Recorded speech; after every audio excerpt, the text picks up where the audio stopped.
the key point here, which again, the mainstream media won't pay attention to, which is Russia actually claimed to have had very negative and derogatory information about Hillary Clinton. That if they had chosen to release that in the weeks leading up to that November 2016 election, it would have very likely had a devastating... The moment Tulsi Gabbard set her sights on Hillary Clinton, it was like watching a calm surgeon wheel in for the operation. Scalpel in hand, no wasted movements, no unnecessary drama. Unlike Hillary, who has spent her career as of auditioning for the role of history's most misunderstood villain, Tulsi has always had the uncanny ability to slice through the thick fog of political nonsense with just a few words. And with Hillary, there's an endless supply of nonsense to work with. In fact, this report shows Putin held back from leaking compromising material on Hillary Clinton prior to the election, instead planning to release it after the election to weaken what Moscow viewed as an inevitable Clinton presidency. In the January 2017 intelligence community assessment that President Obama ordered, John Brennan, who's CIA director at the time, and the intelligence community intentionally suppressed intelligence that showed Putin was saving the most damaging material that he had in his possession about Hillary. Gabbard doesn't even need to exaggerate. Hillary practically roasts herself every time she tries to reinvent her legacy. Hillary Clinton's career has been one long, drawn-out advertisement for how to fail upward. From First Lady to Senator to Secretary of State to presidential candidate, Hillary has somehow managed to touch every rung of the political ladder, while leaving behind a trail of scandals, disasters, and cringeworthy moments that would tank any other politician for good. But not Hillary. Yeah, that essentially the documents that Russia claimed they had portrayed Hillary Clinton as having mental health challenges that would result in fits of laughter and fits of rage. It also pointed out some very specific physical health concerns that apparently leaders within the DNC were discussing amongst each other. That's right. This wasn't invented intelligence like the Steele dossier. This was supposedly emails and communication. She treats political disgrace the way a cat treats, knocking things off the counter. It's a hobby. It's expected, and she'll act offended when someone dares to point out. Tulsi Gabbard takes that entire narrative, spins it around, and lays it bare for what it really is. The story of someone who's been handed every opportunity and still managed to fumble each one like a quarterback with buttered hands. Hillary's been in politics longer than most voters have been alive, and yet her greatest achievement seems to be proving that name recognition alone can keep a career on life support. It goes into great detail about the information that Russia and Putin had on Hillary Clinton, which included possible criminal acts, like secret meetings with multiple named U.S. religious organizations in which State Department officials offered, in exchange for supporting Secretary Clinton's campaign for the presidency, significant increases in financing from the State Department. Take the infamous 2016 election. The Democrats had every advantage: money, media, the cultural elites, and Hillary's favorite accessory, a Rolodex of high-powered friends. And yet, she lost to Donald Trump, the man the media insisted was unelectable. That defeat wasn't just a political loss. It was a Super Bowl of political incompetence. Tulsi hammers that point by reminding people that Hillary didn't just stumble to the finish line. She tripped, face-planted, and then blamed the track for being uneven.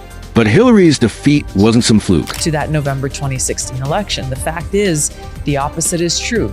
It was intentionally withheld and not released because they assumed that Hillary Clinton would win that election. And their plan, according to these documents that were found in an investigation the House Intelligence Committee conducted into the CIA's creation of this January 2017. It was a culmination of decades of arrogance and tone deafness. Tulsi doesn't need to shout it. She just points to the facts. Hillary thought the Rust Belt was a tourist attraction, not a voting bloc. She treated working-class Americans like an afterthought while basking in the glow of Hollywood fundraisers. She strutted around as if the presidency was her birthright, not something to be earned.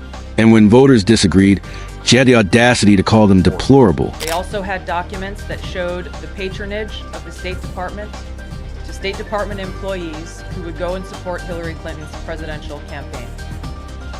There were high-level DNC emails that detailed evidence of Hillary's, quote, psycho-emotional problems, uncontrolled fits of anger, aggression, and cheerfulness,